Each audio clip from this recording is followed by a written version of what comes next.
제가 어렸을 때 주일학교에서 배웠던 노래 중에 이런 노래가 있었습니다.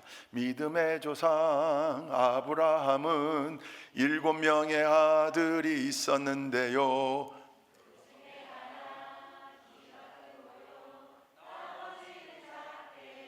예, 뭐 오른손 들어요, 왼손 들어요, 오른발 굴러요. 그래서 뭐 나중엔 막 이렇게 하면서 불렀던 노래예요. 잘못된 노래입니다. 제가 나중에 정말로 아브라함에겐 7명의 아들인 줄 알았어요. 키가 큰 아들이 하나였고 작은 아들이 그럼 6이었나? 성경에 그건 아무리 찾아도 안 나오는데 아들들이 몇 명인지 나와요. 정답이 몇 명이죠? 혹시 둘로 기억하십니까? 우리가 잘 아는 약속의 아들을 기다리지 못해서 얻었던, 하가를 통해 얻었던 이스마엘. 지금의 저 무슬림들이 대부분인 아랍 족속의 선조가 되는 거죠. 그 뒤에 약속의 아들을 드디어 얻습니다. 누굽니까? 이삭. 근데 거기서 끝나지 않고 그 뒤에 아브라함이 셋째 부인을 얻어요. 잘 눈에 안 들어오고 귀에 안 들리는 이야기인데 한번 찾아볼까요? 창세기 25장 1절과 2절입니다. 함께 읽습니다. 시작. 아브라함이 다시 아내를 맞아들였는데 그의 이름은 그두라이다. 그와 아브라함 사이에서 시므란과 욕산과 무단과 미디안과 이스박과 수아가 태어났다.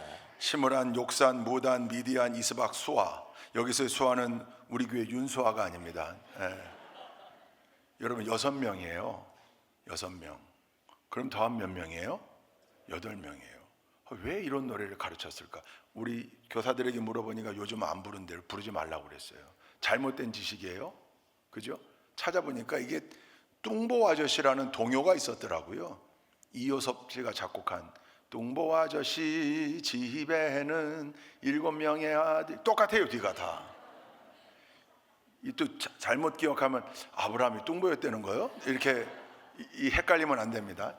그 동요를 아마 어느 선생님이 믿음의 조상 아브라함 이렇게 갖다 붙여놓고 가르쳤던 게 그렇게 확산되어져 갔던 것 같아요.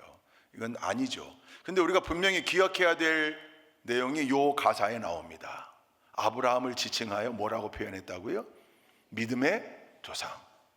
여러분, 아브라함 이전에도 귀한 믿음의 사람들이 있었습니다. 대표적으로 수많은 사람들의 손가락질과 조롱, 비웃음에도 불구하고 하나님 명령에 순순히 순종하여 아주 묵직한 믿음을 가지고, 중심을 가지고 방주를 만들었던 누굽니까? 노아. 얼마나 훌륭한 사람입니까? 믿음이 없었다면 불가능한 일이었을 겁니다. 노아 이전에 얼마나 믿음이 신실했든지 하나님과 동행하는 자라 그랬고, 하나님이 이 땅에서 죽음을 보지 않게 데려가셨어요. 죽지 않고 올라간, 엘리야 이전에 죽지 않고 올라간 대표적인 사람 누굽니까? 에녹입니다. 에녹. 그 이전에 하나님께, 하나님 마음에 꼭 드는 아름다운 제물을 드림으로 하나님의 마음을 흡족하게 했던 아벨. 이런 사람들 다 믿음의 사람들인데 그 선조들이 있음에도 불구하고 왜 아브라함에게 믿음의 조상이라는 표현을 붙였을까? 오늘 아브라함 얘기입니다. 우리가 너무나 잘 아는 인물입니다. 근데 아브라함의 일생을 한번 빠르게, 근데 사실 시간이 부족해요. 모든 사건을 다 얘기하기엔. 다만 창세기 11장 후반부부터 창세기 25장까지 아브라함의 일생이 기록되어져 있는데 아브라함이 삶의 거처를 계속 옮깁니다. 계속 옮겨갑니다. 갈대아 우루, 본토 친척 아비집이었던 갈대아 우루에서 시작해서 헤브론까지 무려 16번입니다.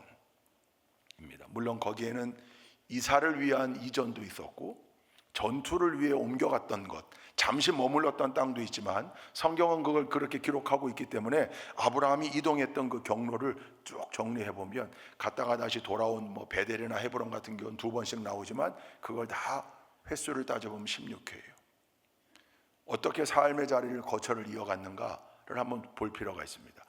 여러분, 첫 번째 갈대아 우르라고 그랬습니다. 갈대아인의 땅 우르라는 얘기입니다. 지금 이라크 땅입니다. 이라크의 저 나시리아. 여러분, 자이툰 부대가 북쪽, 이라크 북쪽 아르빌에 갔지만 불과 2달 전까지만 해도 그 나시리아로 가려고 그랬습니다. 남쪽 나시리아. 그게 오늘 성경에 나오는 갈대아 우르 아브라함의 고향입니다. 거기에 잘촌 부대 3,500명 대규모 병력을 파견하기 전에 먼저 우리 병력이 가 있었거든요. 그게 서희 부대, 제마 부대입니다. 서희 부대는 공병 부대, 제마 부대는 의무 부대. 이렇게 가서 거기서 먼저 임무 수행을 하고 있었기 때문에 그리로 보내려고 했는데 갑자기 틀어졌어요. 근데 그 서희 제마 부대에 갔던 장병들 가운데 우리 믿음의 장병들은 간부들과 함께 아브라함의 고향 성지순례를 했더라고요. 그게 나시리아 땅이에요. 여러분, 옛날 갈대아인들의 우르 땅은 엄청나게 번영했던 땅이고 어마어마한 우상 숭배의 땅이었습니다. 그래서 하나님께서 거기서 옮겨가라고 했던 거죠. 그게 창세기 11장 뒷부분에 나와요. 한번 읽어보십시다. 28절부터 30절까지만 함께 읽습니다. 시작. 그러나 하나는 그가 태어난 땅 바빌로니아의 우르에서 아버지보다 먼저 죽었다. 아브라함과 나홀이 아내를 맞아들였다. 아브라함의 아내의 이름은 사레이고 나홀의 아내의 이름은 밀가이다. 하란은 밀가와 이스가의 아버지이다. 사레는 임신을 하지 못하여서 자식이 없었다. 여러분, 여기 보니까 이제 하란이라는 이름이 두 가지로 쓰여요. 하나는 아브라함의 형제, 사람 이름이고 하나는 땅 이름이기도 해요.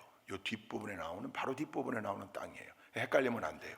아브라함의 동생이었던 하란이 고향 우르에서 먼저 죽었다는 거죠. 이 사건이 있은 다음에 이 아브라함과 조카 롯과 그 일행이 하란으로 옮겨갑니다. 그게 사실은 31절에 나오는데 그 하란에서 있었던 일이 이제 창세기 12장으로 이어져요. 첫 번째는 갈대아 우르, 두 번째는 하란. 갈대아 우르에서 하란은 무려 1000km 가까이 떨어져 있는, 그러니까 엄청난 땅을 이동해 간 거죠. 아마 형제의 죽음이 이유가 되지 않았을까? 사실은 11장에서는 이제 가나안 땅에 가기 위하여 그렇게 보냈다 이렇게 쓰여져 있는데 어찌 됐건 하란으로 갑니다. 하란에 갔을 때 사실은 음성을 들어요. 그러니까 갈대아 우르 땅도 떠나게 되고 하란 땅도 떠나게 되는 이유가 12장 1절부터 나와요. 유명한 장이죠. 한번 보십시다. 12장 1절부터 3절까지 4절까지 읽겠습니다. 시작. 주님께서 아브라함에게 말씀하셨다. 너는 내가 살고 있는 땅과 내가 난 곳과 너의 아버지의 집을 떠나서 내가 보여주는 땅으로 가거라. 내가 너로 큰 민족이 되게 하고 너에게 복을 주어서 내가 크게 이름을 떨치게 하겠다. 너는 복의 근원이 될 것이다. 너를 축복하는 사람에게는 내가 복을 베풀고 너를 저주하는 사람에게는 내가 저주를 내릴 것이다. 땅에 사는 모든 민족이 너로 말미암아 복을 받을 것이다. 아브라함은 주님께서 말씀하신 대로 길을 떠났다. 롯도 그와 함께 길을 떠났다. 아브라함이 하란을 떠날 때에 나이는 75이었다. 그 하란에서 하나님의 음성을 듣습니다. 명확한 하나님의 약속이 주어진 그 사건이 하란에서 있었습니다. 그래서 우르 땅은 아브라함의 육신의 고향이요, 하란은 사실 믿음의 고향이라고 할 수 있습니다. 거기서 하나님이 아브라함을 부르셔서 내가 너에게 보여줄 땅, 지시할 땅으로 가라. 그리고 앞으로는 철저하게 내가 네 편 되어주겠다. 너는 복의 근원이 될 것이다.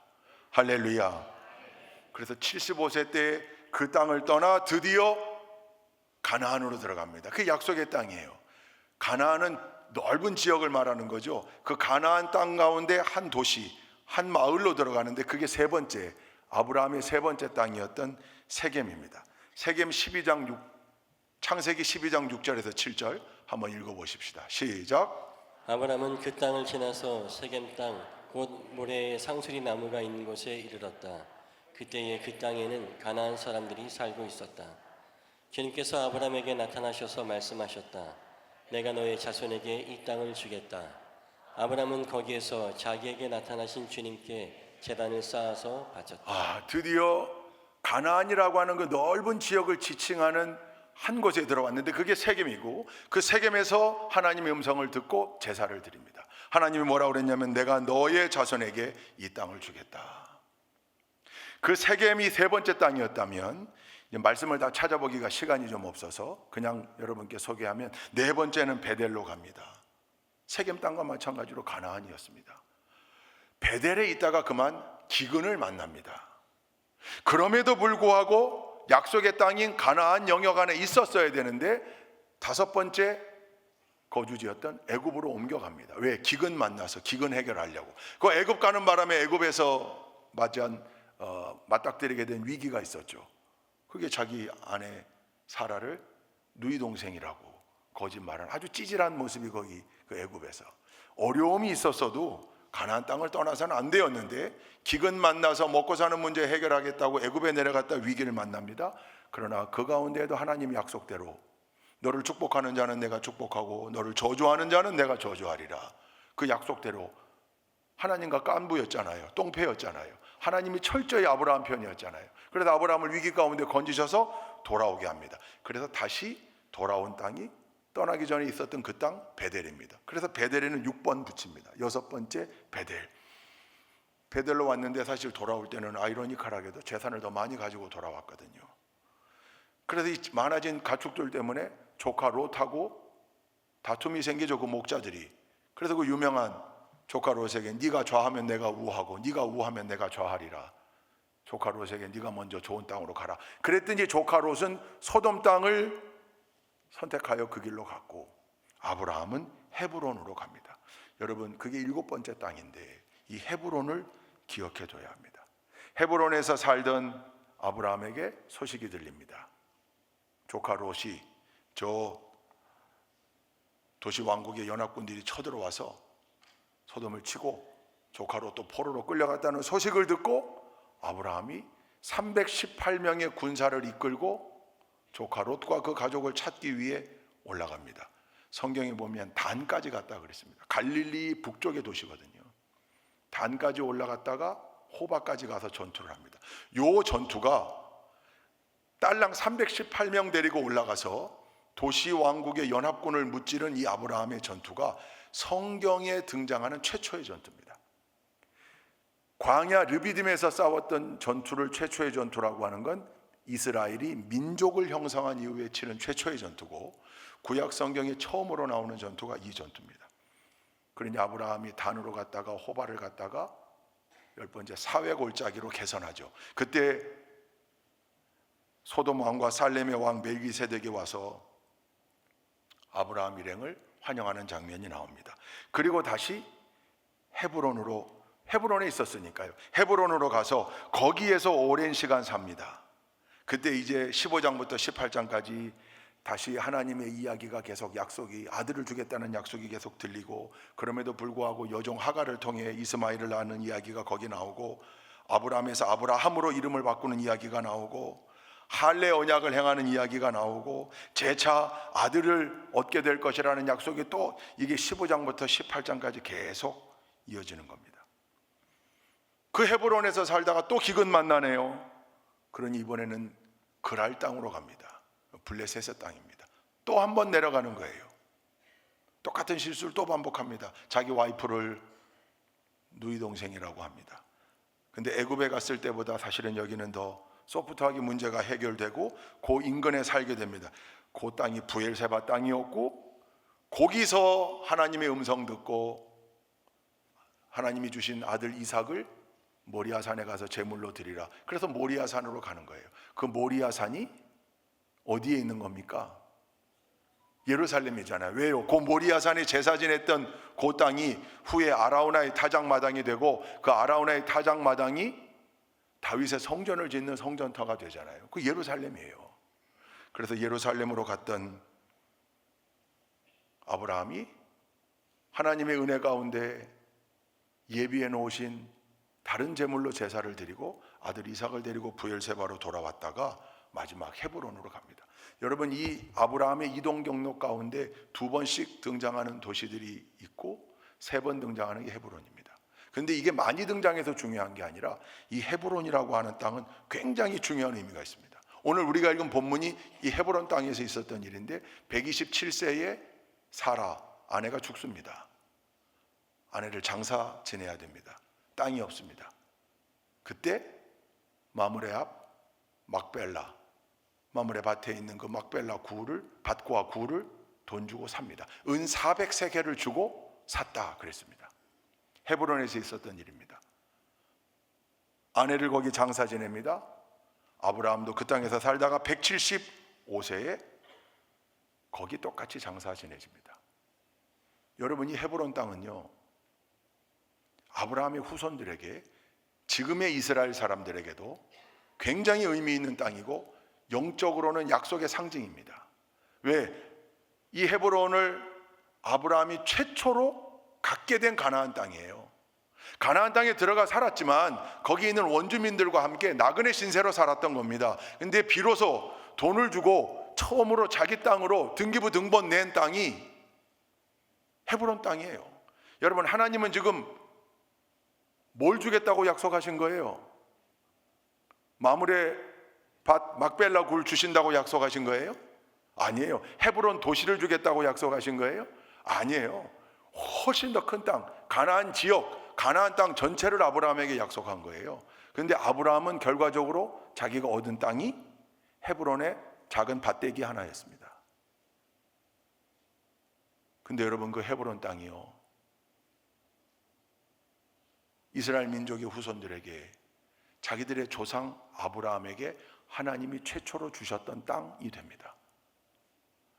그 땅에서 전체 가나안 땅을 다 차지한 이후에도 그 헤브론 땅은 예루살렘에 버금가는 의미가 있는 땅으로 그 안에서 계속 역사가 일어납니다.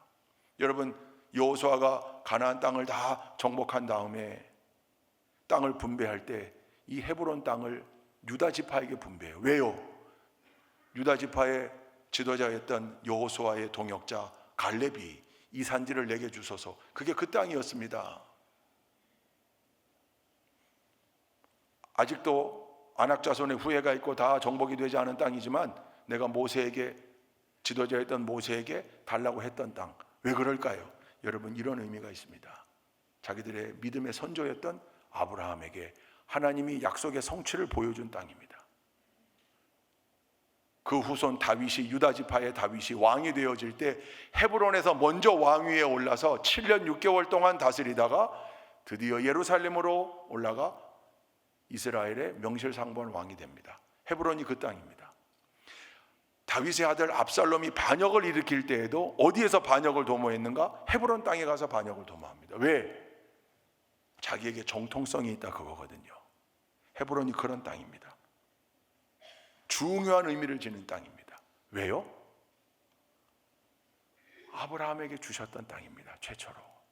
그러니까 아브라함이 지금 은 400세겔을 주고 그 땅을 산 행위는 단순히 작은 아내 사라를 장사 지내기 위해 필요했던 동굴, 묘 하나를 사는, 밭대기 하나를 사는 의미, 그 이상의 의미가 있는 거죠. 처음으로 약속의 땅의 일부를 자기의 것으로 성취하는 순간입니다.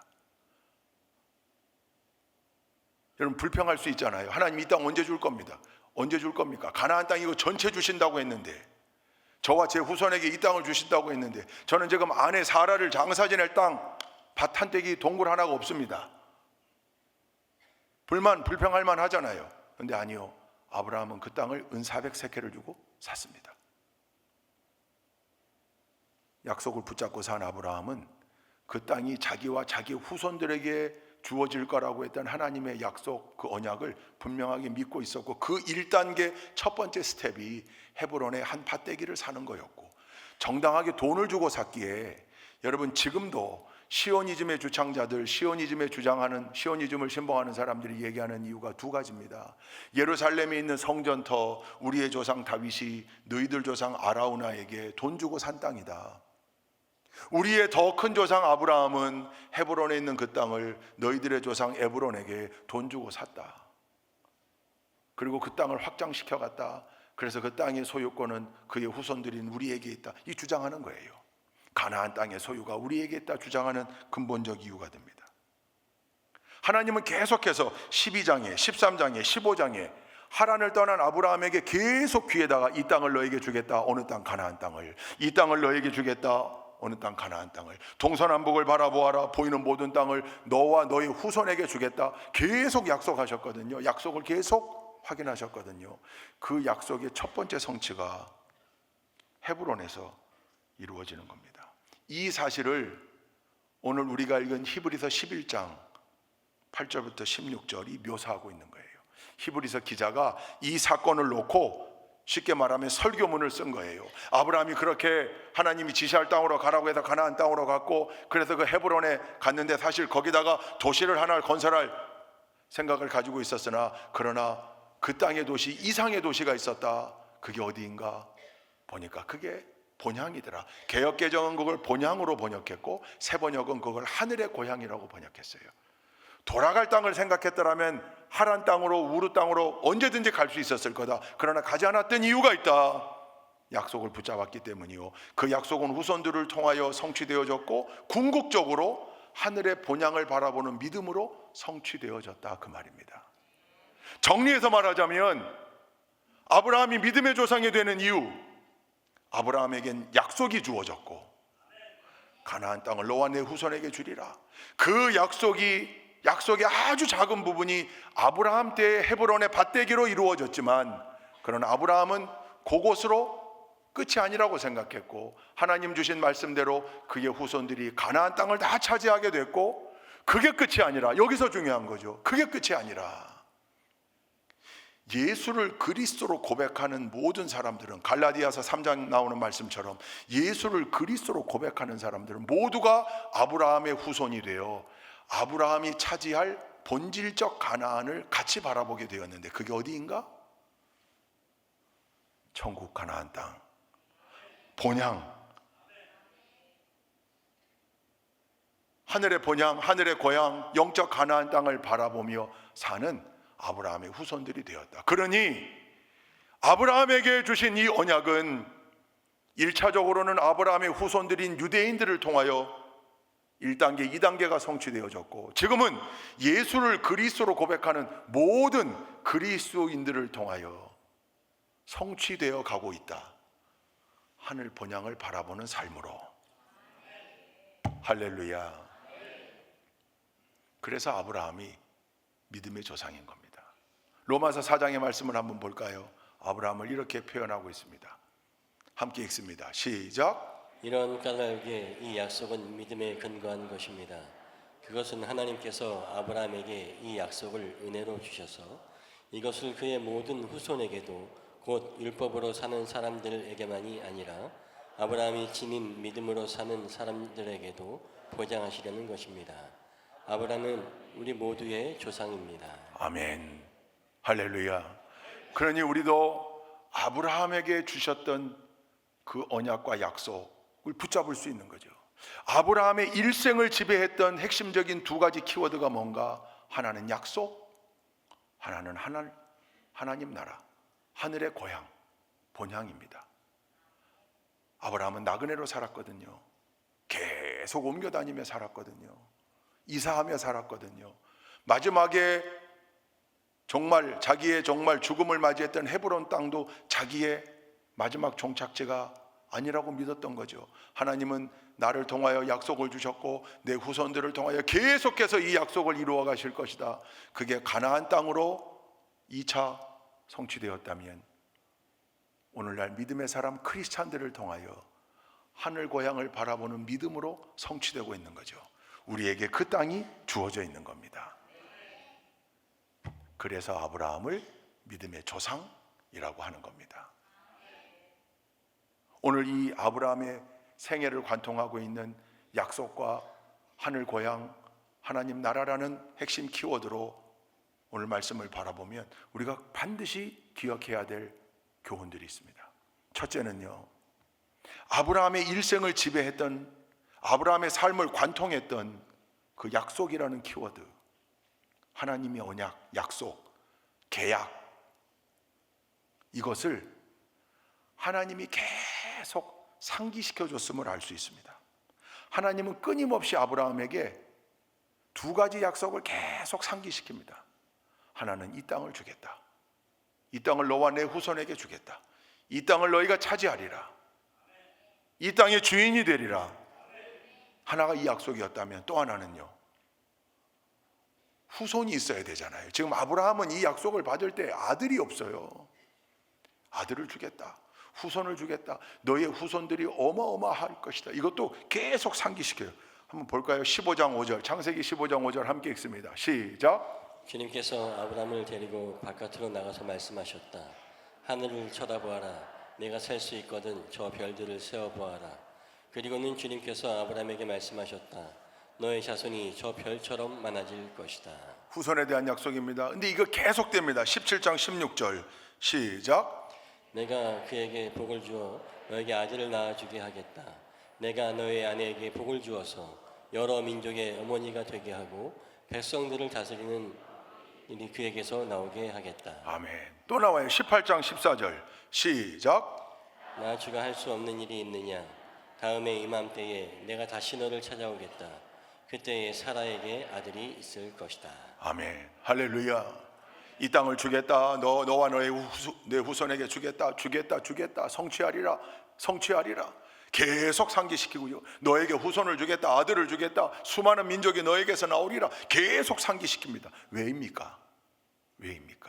하나님은 아브라함이 이 약속을 잊지 않도록 계속 리마인드 시켜준 겁니다. 약속을 잊지 마라.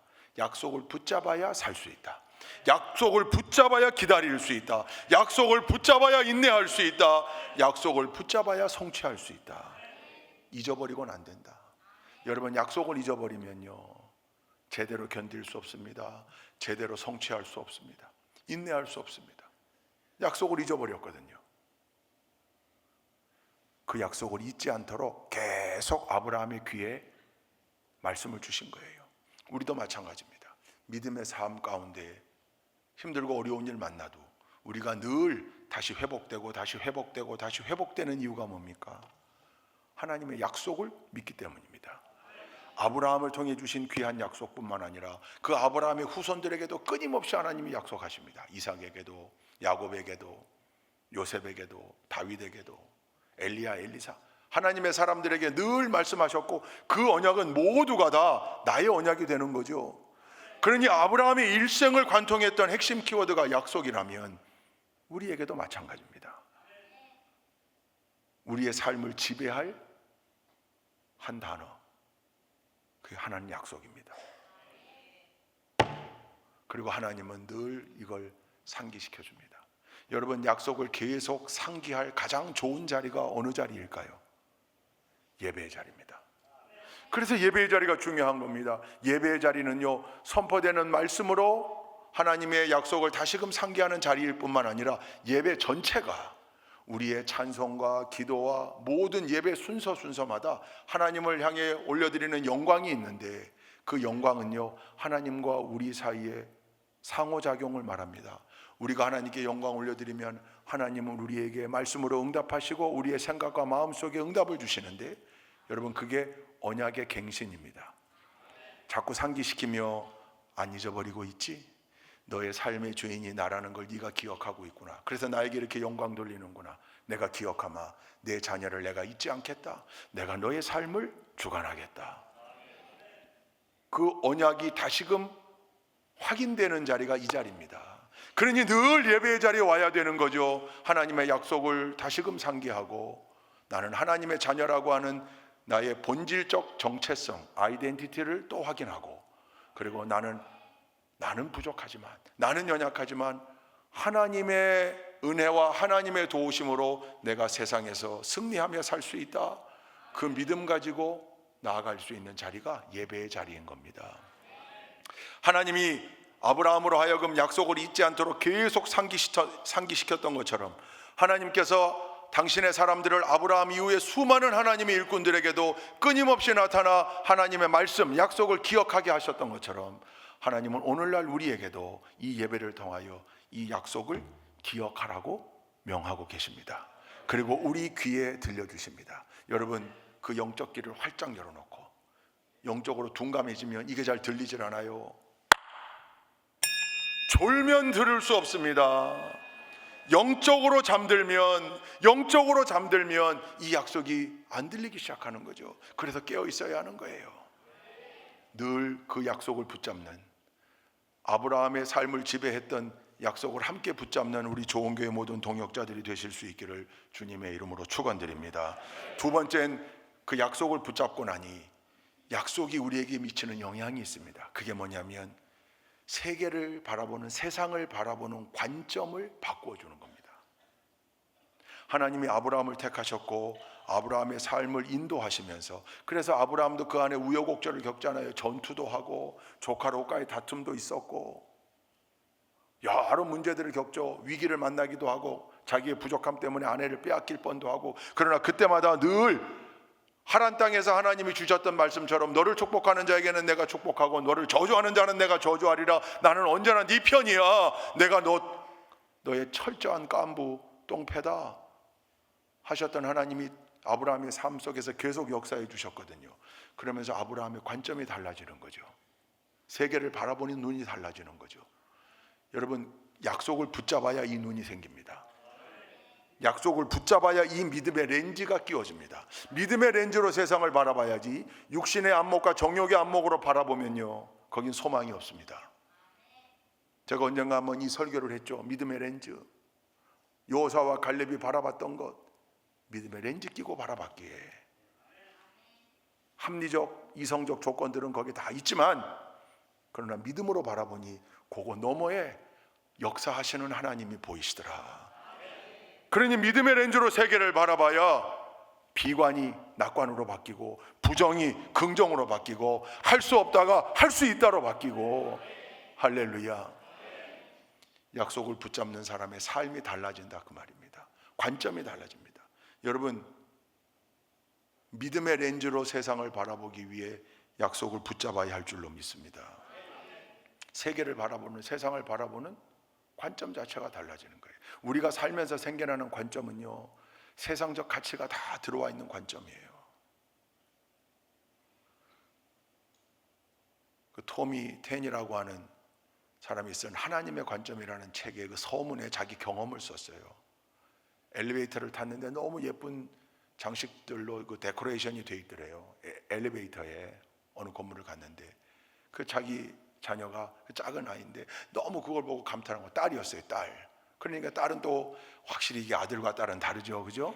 그런 예쁜 거 보면 딸인데도 감탄하고 내가 뭐 예쁘다 그러고 있는데 다음 층에서 사람들이 다 밀려 들어와 엘리베이터를 많은 사람이 타게 되니까 보이질 않는 거죠. 그때 이 딸이 아빠 날 좀 안아달라고, 올려달라고, 나를 아빠 올려줘, 저게 잘 보일 수 있도록. 그때 이 양반 머릿속에 불꽃이 튄 거예요.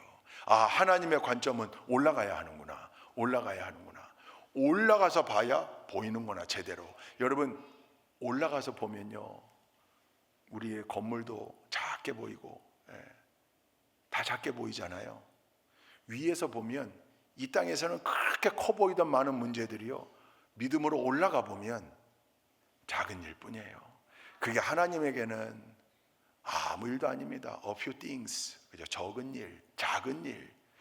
밑에서 볼 때는 그저 발발발발 겼는데 그게 큰 문제인 줄 알았는데, 믿음이 고양되어 믿음의 관점으로 올라가서 아래를 내려보니 내가 끙끙댔던 문제들이 결국은 하나님의 관점에서는, 하나님 나라의 관점에서는 그게 별 문제 아니더라.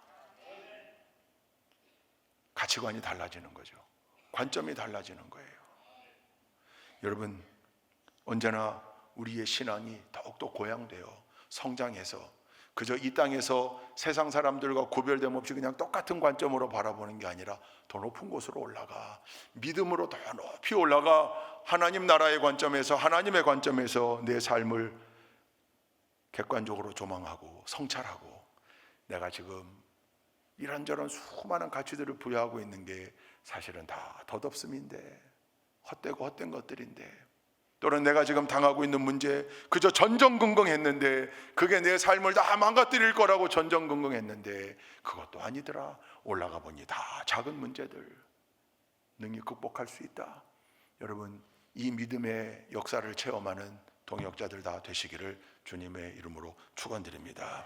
마지막 세 번째로는요, 그 하늘 본향, 아브라함이 가졌던, 아브라함에게 주어졌던 최종적인 땅, 가나안의 성취, 그게 하늘의 고향이거든요. 이 땅이 아니라 그 하늘 고향을 바라보고 아브라함도 갔고 사라도 갔고 다 갔습니다. 이삭도 야곱도 요셉도 다 갔습니다. 우리도 가야 합니다. 지난주에는 우리 동역자 이종영 권사님을 거기로 환송해 드렸습니다. 그 본향을 바라보며 살아야 가는 게 약속을 잡고 사는 우리네 삶입니다. 그러니 아브라함의 삶을 지배했던 약속이라는 단어와 하늘 고향, 본향이라는 단어, 아브라함의 육신의 고향은 우르였고 하나님을 만났던 땅은 하란이었지만, 그러나 이 땅이 아니라 본질적 고향, 하늘 고향은 저 위에 하나님이 새로운 도시, 새 예루살렘 성을 거기에 만들고 우리를 기다리고 계신다. 하나님의 품에. 유대인들은 그래서 죽어 천국 가는 일을 아브라함의 품에 안긴다, 그렇게 표현해요. 왜냐하면 그 일을 최초로 약속받고 바라봤던 사람이 아브라함이기 때문에 그렇습니다. 우리도 마찬가지입니다. 여러분, 그러려면 우리는 하늘 본향을 바라보는 사람, 약속을 붙잡고 하늘 본향을 바라보며 사는 사람이라는 정체성을 가지면요, 이 땅에서 우리네 삶이 자연적으로 구별되어집니다. 그게 보여야 한다, 그 말이에요. 여러분, 미국에서 각 도시들을 이렇게 방문할 일이 있을 땐 뭐 워낙 땅덩어리가 크니까 다 비행기를 타고 다니죠. 그래서 미국은 더메스틱, 그 국내선이 뭐 엄청나게 많은 노선을 가지고 있잖아요. 제가 이제 동부 쪽 워싱턴 DC에서 공부했으니까 거기 있으면서도 이제 서부 LA나 샌프란시스코 또는 저 위에 시애를 이렇게 갈 때가 있으면 다 직항을 타면 빠른데 다 사실은 원스톱으로 표를 끊습니다. 왜냐하면 그게 한 반값이거든요. 직항을 타면 뭐 대여섯 시간이면 가지만 중간에 어디 하나를 거쳐서 가는, 그게 싸요. 그러니까 그걸 끊어요. 그러니까 주로 거점 공항, 허브 공항에 들리죠. 저 뭐 애틀란타라든지 덴버라든지 아니면 시카고 오헤어 공항 이렇게 들려서 거기 좀 한 2시간 기다렸다가 또 비행기 타고 가는 거예요. 시카고 오헤어 공항에 갔을 때 제가 그때 한 3시간인가 여유가 있었어요. 식사를 해야 되는데 만만한 게 파이브 가이즈라고, 그 보니까 터미널, 제가 타는 터미널이 A였다면 B 터미널에 파이브 가이즈가 있더라고요. 그래서 시간도 많은데 뭐 구경도 할 겸, 걷기도 할 겸, 그 안에도 다 트레인이 있어서 기차, 레일도 다 가는데 그냥 걸었어요. 걷다 보니까 각 게이트들마다 승객들이 다 대기하고 있잖아요. 그 앞에 대기하고 있잖아요. 제가 그때 큰 깨달음을 얻었습니다. 제가 이 글을 언젠가 본 글인지 제가 기억은 안 나요. 그러나 제 무의식 속에 하여튼 그게 저장되어 있었는지, 그러네? 그리고 제가 바라본 게 있어요. 목적지에 따라 사람들의 모습이 좀 다르더라고요. DC로 가는 비행기를 기다리는 게이트 앞에는요, 웬만하면 수트 입고 양복 입고 넥타이 매고 브리프 케이스 들고 있는 사람들이고요, 완전히 구별되는 사람들, 하와이로 가는 사람들, 마이애미로 가는 사람들, 마이애미 저 사우스 비치에 놀러 가는 사람들, 복장도 간단하고 다 크록스나 샌들 신고 알록달록한 반바지 입고 티셔츠 입고, 목적지에 따라 사람들의 모습이 다르더라고요. 제가 무슨 말 하려고 이 얘기 꺼냈는지 아시겠죠? 우리의 목적지 어디입니까? 우리는 다 동일한 보딩 패스를 가지고 있는 사람들입니다. 천국을 목적지로 사는 사람은 이 땅에서도 구별되어져야 하고 천국이 목적지인 사람으로 보여져야 합니다. 거꾸로 말하자면 천국을 목적지로 산다고 말하면서도 거기에 구별됨이 없다면 빨리 티켓 확인해 보시기 바랍니다. 보딩 패스 잘못 발권이 돼가지고 엉뚱한 곳으로 가는 거 아닌지.